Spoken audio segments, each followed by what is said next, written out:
12페이지죠. 급수의 수렴과 발산. 또 보시면은 일단은 급수에 대해서 좀 정리를 할게요.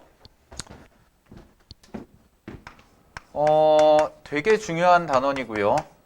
일단은 급수에서 좀 공부를 하셔야 되는 게 첫 번째는 이제 급수에서도 마찬가지로 이제 계산하는 방법, 즉 수렴이냐 발산이냐를 판단하는 방법인데 이 수렴과 발산을 판단하는 방법이 그냥 일반적인 어떤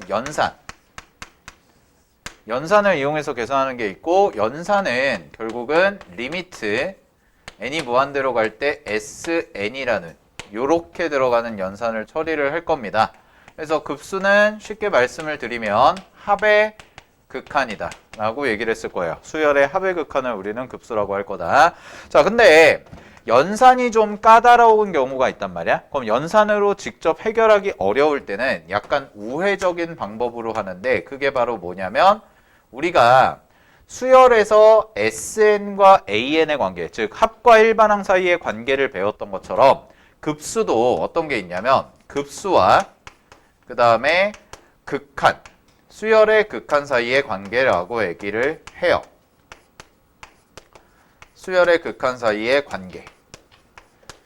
즉 수열에서 SN과 AN 사이의 관계를 이용해서 일반항을 찾았던 것처럼 급수도 일반항의 극한이 지금까지 우리가 해온 수열의 극한이야. 됐어? 그러면 리미트 SN은 이제 합의 극한이라고 얘기했죠. 그래서 요 두 개 사이에 관계가 있고 요걸 이용해서도 수렴과 발산을 판단을 할 수가 있어요. 오케이. 자, 요런 부분들 보시면 될 것 같고. 자, 그 다음에 두 번째가 이제 뭐냐면 등비급수라는 단원인데, 이 등비급수라는 단원이 굉장히 중요하고요. 특히나 뭐 많이 들어보셔서 아시겠지만 등비급수의 도형 활용이라는 단원이 시험에 매번 출제가 되죠. 수능에서 엄청 자주 출제가 되는 주제라서 등비급수도 마찬가지로 등비수열의 극한처럼 수렴을 하는 조건들이 있어요. 그래서 뭐 수렴 조건이라던가 아니면 기본적인 연산 해결하는 것까지는 연습을 할 건데, 가장 중요하게 보셔야 되는 건 당연히 도형 활용입니다. 그래서 우리는 이제 지금은 아예 처음 배우는 강좌가 아니라 수능에 맞춰서 개념을 진행하는 거기 때문에 요 앞쪽에 대한 부분은 조금 빠르게 정리를 할 거고요. 요 부분에 대해서, 요 부분을 이제 겨울방학 때 많이 안 했잖아요. 근데 요 부분을 좀 시간을 많이 할애해서 할 거고, 다음 주는 아마 도형 활용만 드립다 할 거예요. 네, 수능에서 워낙 중요하기 때문에. 그래서 도형 활용에 대해서 좀 다양하게 기출문제까지 다뤄보고 정리를 할 겁니다. 자, 그래서 요렇게까지 정리를 해볼 수가 있고, 자, 기본적인 내용부터 그러면은 정리를 해볼게요.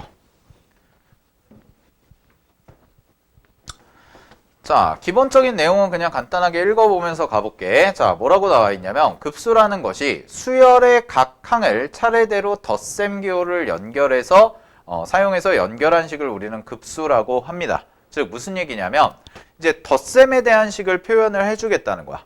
그냥 단순하게 AN에 대한 극한을 가지고 노는 게 아니라 합을 이용해서 우리가 식을 표현해 주겠다. 요게 이제 기본적인 급수의 정의가 될 텐데, 자, 요거를 이제 표현하는 방법이 좀 다양하게 나옵니다. 그럼 그걸 이해하시려면 얘부터 보셔야 돼요. 자, 가볼게요. 부분합에다가는 별표 하나 치시고요. 바로 이번에.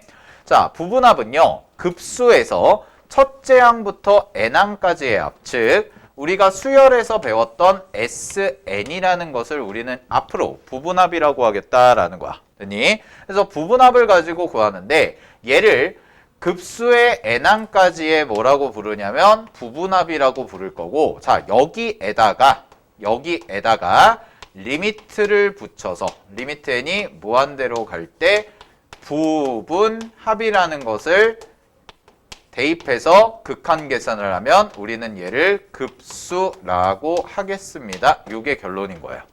되나요? 따라서 급수라는 것은 부분합의 극한이라고 받아들이셔야 됩니다. 자, 그럼 요거에 대해서 표현을 좀 여기다 정리를 해볼게. 잘 봐. 기본적으로 급수를 나타내는 가장 첫 번째 표현은 n이 1부터 무한대까지라고 돼 있을 때 an이라고 써지는 형태가 돼요. 그러면은 요 an이라는 자리에 들어가는 건 반드시 뭐가 되냐면 수열의 일반항의 형태가 된다고 그랬지. 그래서 이렇게 생각하면 돼. 시그마 옆에 들어가는 숫자들은요, 숫자나 식은 항상 일반항을 의미해요. 자, 일반항을 의미하는데, 자, 내가 이거를 이렇게 쪼개볼 수도 있다는 거야. 잘 봐. 자, 리미트라는 것을 쪼개서 n이 무한대로 간다 라고 이렇게 하고, 그 다음에 시그마 k가 1부터라고 쓰고요. 여기를 n까지로 바꿔준 다음에 ak라고 이렇게 바꿔서 써주게 되면, 자, n이 1부터 무한대까지 갈 때 an이라는 것을 다 더한 거니까 식의 구조는 어떤 식의 모양이냐면 a1부터 시작해서 a1, a2, a3 해가지고 계속 더해가는데 an이 있을 건데 여기서 끝나는 게 아니라 계속해서 an 플러스 1 쭉쭉쭉쭉 계속 더해가는 애를 우리는 급수라고 하는 거지. 됐니 여기까지? 자, 그런데 요거를 이렇게도 표현해 줄 수가 있다는 거예요. 왜 그러냐면 k가 1이에요. 자, 1에서 시작을 해서 n까지 가. 근데 그 n이라는 게 어디로 가냐면 무한대로 간다고 얘기를 하면 결국은 꼬리 물기의 형태가 돼서 이 말과 똑같다고 볼 수가 있는 거지. 자, 근데 내가 이걸 왜 이렇게 구분을 해줬냐면 여기서부터 여기까지 지금 노란색 크게 네모친 부분을 우리는 한 단어로 줄여서 뭐라고 할 수가 있냐면 SN이라고 할 수가 있죠. 첫째 항부터 n항까지 합이니까. 따라서 우리는 요거를 뭐라고도 쓸 수가 있냐면 리미트 n이 무한대로 갈 때 SN입니다. 라고 이렇게 표현이 가능하다는 거야. 즉, 잘 봐. 구분하는 거. 급수 문제가 나왔을 때 요렇게 시그마 형태가 나온 모양에서 요 네모친 부분 자리 있지. 그지? 그럼 요 자리에 들어가는 건 수열의 일반항을 의미한다. 라고 생각하시면 되고. 자, 그 다음에 리미트 기호가 들어갔는데 급수라는 문제가 파악이 된다면 리미트 옆에 있는 요 식은 뭘 의미하냐면 수열의 부분 합을 의미한다라고 구별을 잘 하셔야 되는 거야. 그래서 만약에 잘 봐. 예를 들어서 시그마 n이 1로 갈 때 n이 1부터 무한대까지 갈 때 자, 요 자리에 2n-3이다 라고 요렇게 써진 형태가 있다면 2n-3이 의미하는 게 바로 뭐냐? 일반항을 의미한다 라고 파악을 하시면 되고, 자, 문제에서 급수 어쩌고 저쩌고 표현을 준 다음에 뒤쪽에서 리미트 n이 무한대로 갈 때 자, 여기서부터 뭐 2n제곱 플러스 1분의 3n제곱 마이너스 2n 플러스 3이다 라고 요런 식의 형태를 줬다고 한다면 요거는 여러분들이 뭘로 받아들이셔야 되냐면 얘는 SN이라는 식이구나 라고 받아들이셔야 된다는 거야. 구분되시죠? 됐지? 자, 그래서 급수라는 표현이 앞에 문제에서 나왔는데 이 문제가 급수라고 얘기를 했는데 리미트 어쩌고 저쩌고 요런 식이 나왔어. 그러면 요 자리에 써진 게 의미하는 게 바로 합을 의미하는 식이다 라는 걸 파악하시고, 그 다음에 그냥 시그마 옆에 요렇게 써져 있는 형태는 얘가 일반항이라는 것을 의미하는구나. 그래서 위치에 따라서 약간의 식의 의미가 달라진다는 거. 이런 거 파악하시면 되고, 자, 그럼 얘는 결론이 두 가지로 나오겠죠. 마찬가지로 수렴하는 경우와 발산하는 경우로 나눠진다는 얘기예요.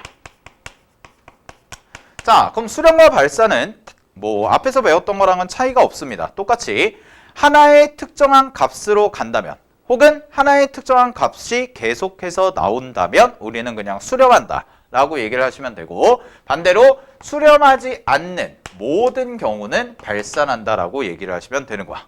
됐지? 자, 그러면 급수를 계산하는 가장 이상적인 방법은, 자, 급수 문제가 나왔을 때 내가 연산을 하는 가장 기본적인 테크닉은 뭐냐면 첫 번째는 일단은 이거부터 항상 구하려고 해보는 거야.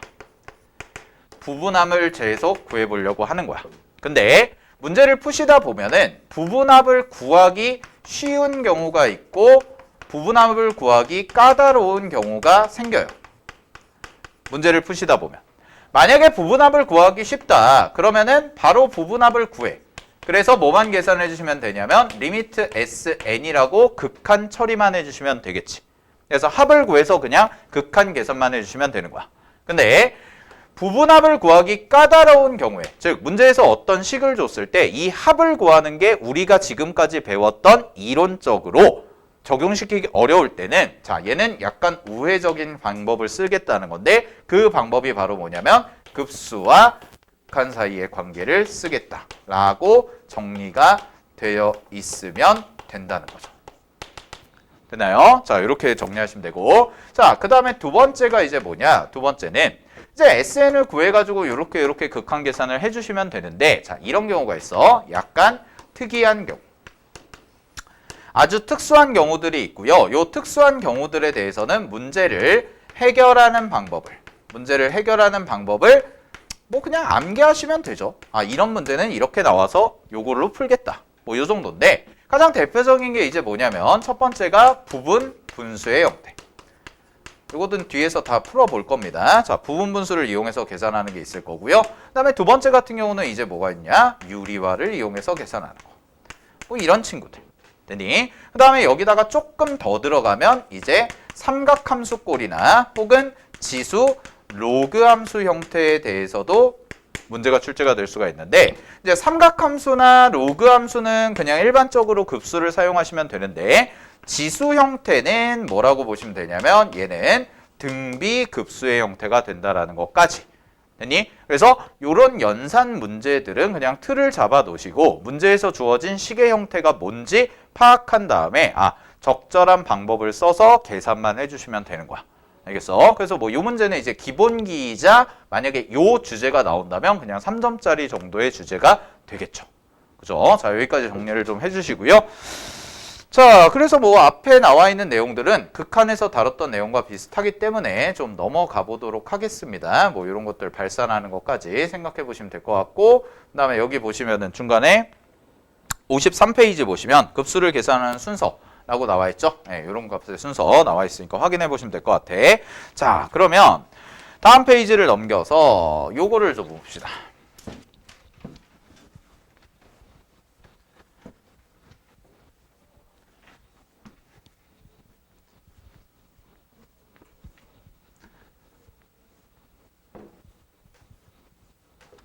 자, 다음 페이지를 넘겨서 보시면은 이제 분수식의 급수 계산이라고 해서 나와 있지. 그지? 그럼 거기다가 써놓으세요. 얘는 뭐야? 부분 분수 형태예요. 부분 분수랑 유리화하는 형태.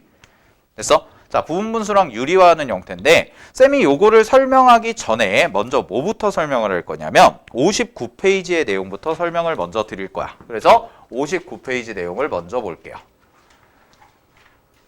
챕터 2를 보시면 요게 있을 겁니다. 자, 급수와 수열의 극한 사이의 관계라고 해서 나와 있지. 별표 치세요.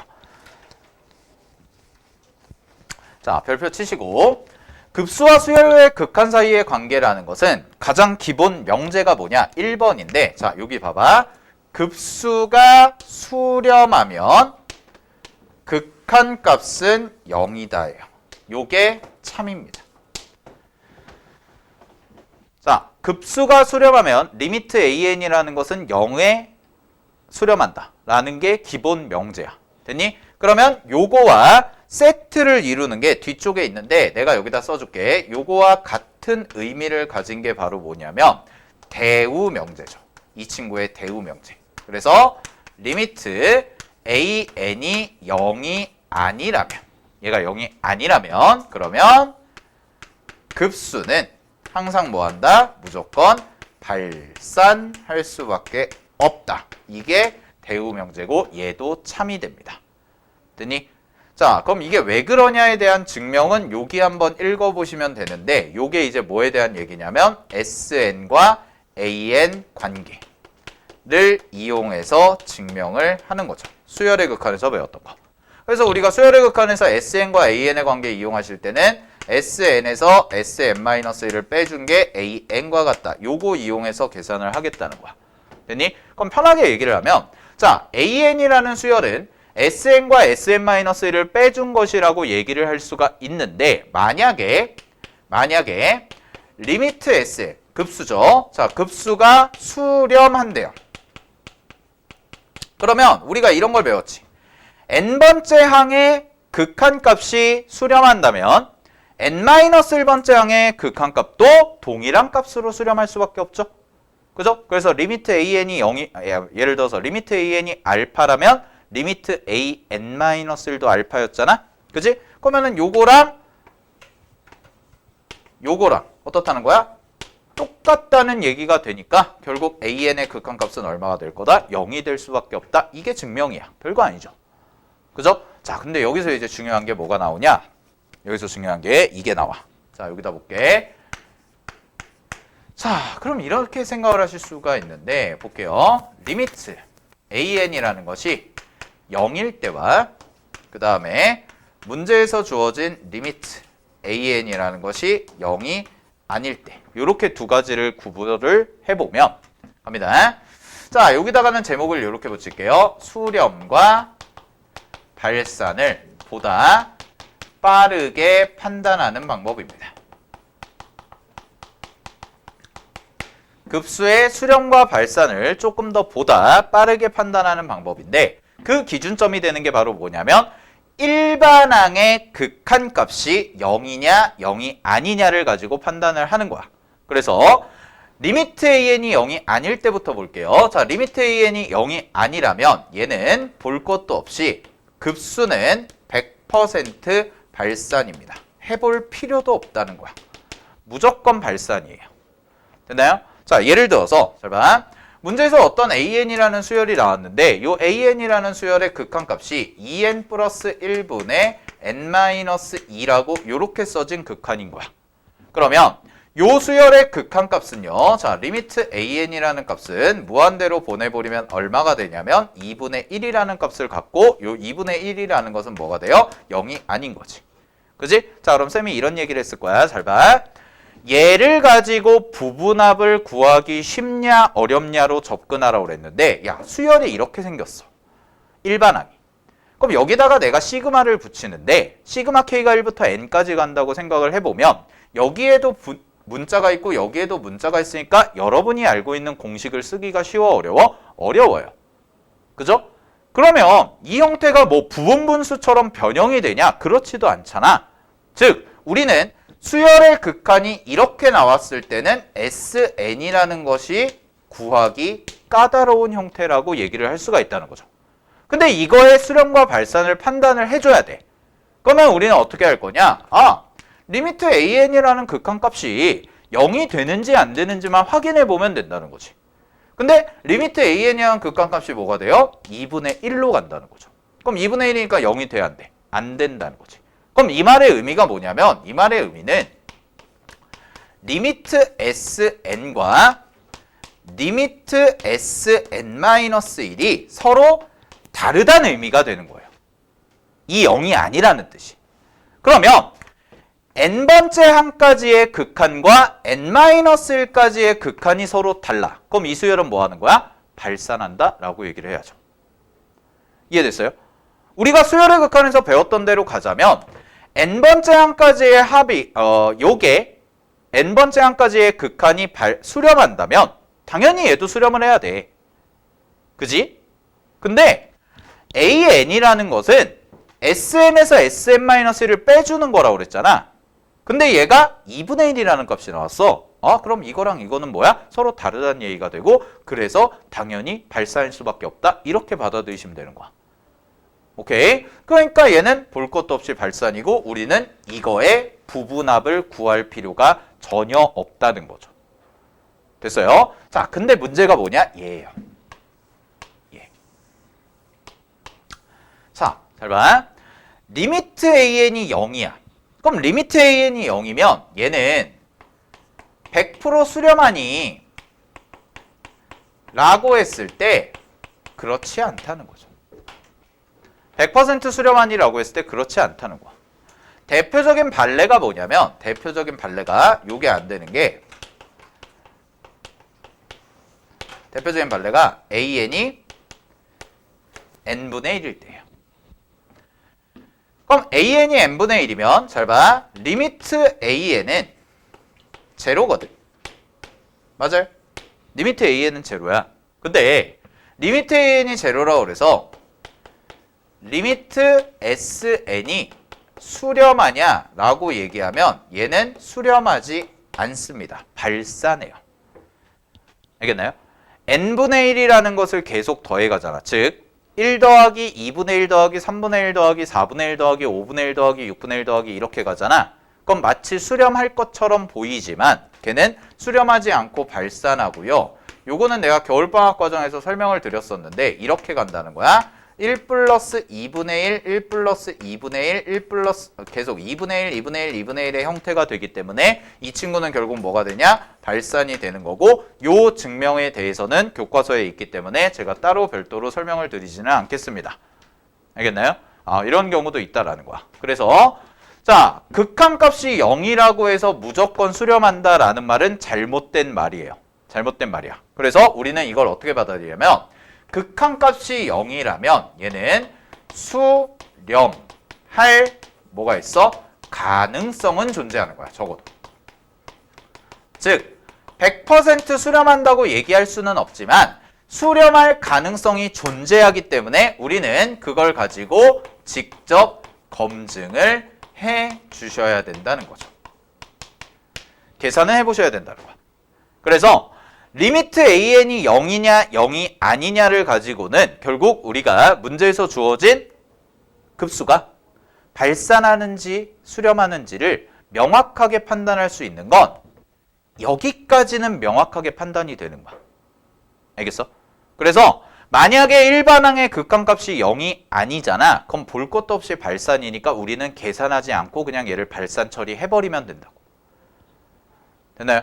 근데 만약에 0이라는 값이 나오잖아요. 그럼 0이라는 값이 나오면 얘는 수렴할 가능성이 있기 때문에 직접 해보면 된다라는 거지. 직접 계산을 해보면. 아시겠나? 자, 그러면 요거에 대해서 문제를 좀 하나 풀어볼게요. 어디 보시냐면 62페이지 보세요.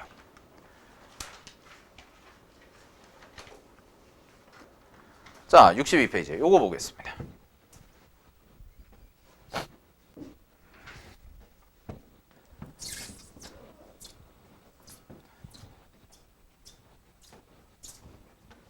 이상한 소리. 자,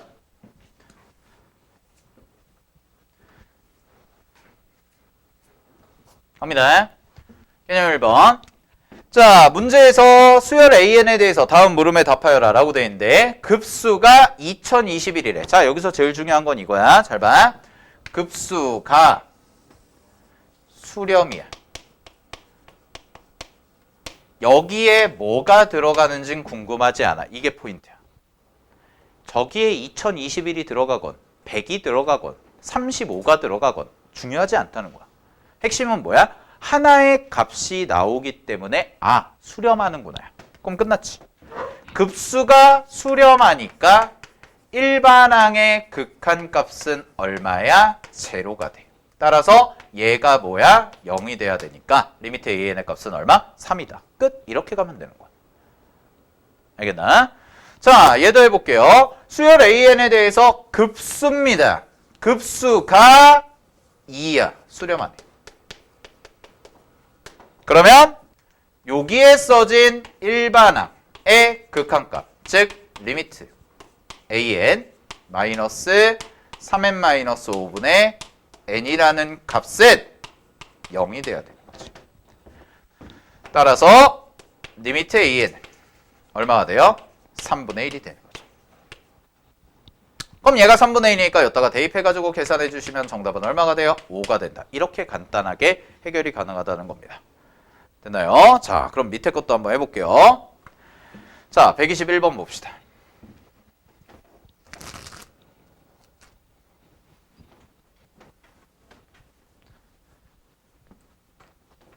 자, 121번도 이것도 뭐 어렵지 않죠. 잘 봐. 항상 급수가 2다. 이 말은 수렴한다. 여기 들어가는 게 중요하지 않다고. 숫자가 나오면 수렴한다. 그러면 리미트 일반항의 극한값, 즉 2an-3이라는 것은 얼마가 돼? 0이 되니까 리미트 an이 얼마가 되는 거야? 2분의 3이 되는 거고요. 따라서 요 2분의 3이라는 값이 얼마가 되는 거야? r이 되는 거지. 그러면 아까 했던 등비수열의 극한 그대로 쓰시면 자, 갑니다. 리미트 n이 무한대로 갈 때 여기에 써주시면 r은 2분의 3의 n제곱 더하기 1분의 요 자리가 2분의 3의 n 플러스 2제곱 마이너스 1 이렇게 나오겠죠? 자, 그러면 무한대분의 무한대꼴 극한이니까 개수 비교만 해주시면 되겠네요. 그럼 개수 비교만 해주시면 얘는 2분의 3에 플러스 2제곱이 남을 테니까요. 자, 제곱하시면 4분의 9다 라고 해서 이렇게 정리해 주시면 되는 거지. 간단하죠? 됐나요? 자, 정리하시고요. 자, 2번도 한번 해보도록 하겠습니다. 자, 2번 보세요.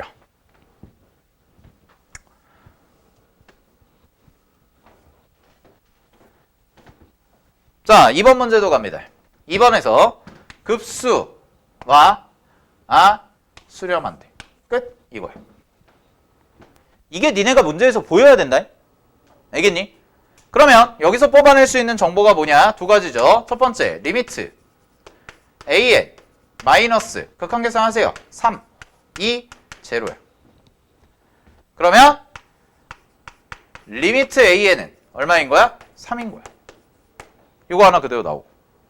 그 다음에 두 번째 갑니다. 리미트 그러면 끝났네. an 플러스 bn이 얼마인 거야? 제로인 거죠. 근데 an의 극한값이 3이었으니까 여기가 3이었으니까 요 값은 얼마가 돼? 마이너스 3이 되겠지. 자, 따라서 정리하시면 문제 답은요. 문제 답은 바로 갈게요. 3분의 3 더하기 3이 돼서 문제 정답은 2다. 이렇게 처리하시면 되는 거죠. 됐습니까? 여기까지. 오케이. 네. 자, 정리하시고. 그래서 이게 급수의 수렴과 발산에 대한 얘기를 판단을 하실 때 우리가 직접 연산을 해가지고 판단하는 방법도 있지만 이렇게 급수와 수열의 극한 사이의 관계라는 걸 이용해서도 충분히 판단이 가능하다는 거. 아시겠나? 자, 잘 확인하시고요. 자, 그 다음에 다시 앞으로 넘어와서 이제 아까 분수식의 급수 계산이라는 파트가 있을 텐데 자, 거기서부터는 제가 다음 주에 이어서 하겠습니다. 연산을 이제 해가지고 우리가 이제 연산 연습할 거고요. 급수 연산 간단하게 연습하고 자, 다음 주에 이제 주로 나갈 게 등비 급수와 도형이에요. 알겠죠? 그래서 거의 다음 주는 3시간 동안은 거의 도형 문제만 다룰 거야. 앞에 1시간 정도 하고. 오케이? 앞에 1시간 정도 급수 기본적인 거 하고 급수 도형에 대해서 아주 쉬운 기본적인 내용부터 차근차근 할 건데 내신에만 잘 나오는 거는 굳이 안 할 겁니다. 우리는 수능에 초점을 맞춰서 하는 거라서 수능에 잘 나올 문제들 그 다음에 어떻게 변하는지까지 다음 시간에 조금 디테일하게 정리를 해놓을 테니까 중학교 도형 관련해서 제가 겨울방학 때 수업해드린 거 있죠? 그 영상도 올려놨거든. 유튜브에. 혹시 까먹으셨다면 다시 한번 보고 오세요. 중학도형 관련해서 있는 부분 있으니까. 재생 목록에 보면 테마 특강에 있어요. 중학도형 관련해서 찍어놓은 거. 오케이. 자, 그래서 숙제는 수열의 극한 단원종합 문제 끝까지. 알겠지? 수열의 극한은 이제 3월달 시험 범위니까 뭐 급수는 따로 안 풀어오셔도 됩니다. 아시겠나요? 급수는 따로 안 풀어오셔도 되고 수열의 극한 끝까지 빠진 부분 없이 다 푸세요. 아시겠죠? 네.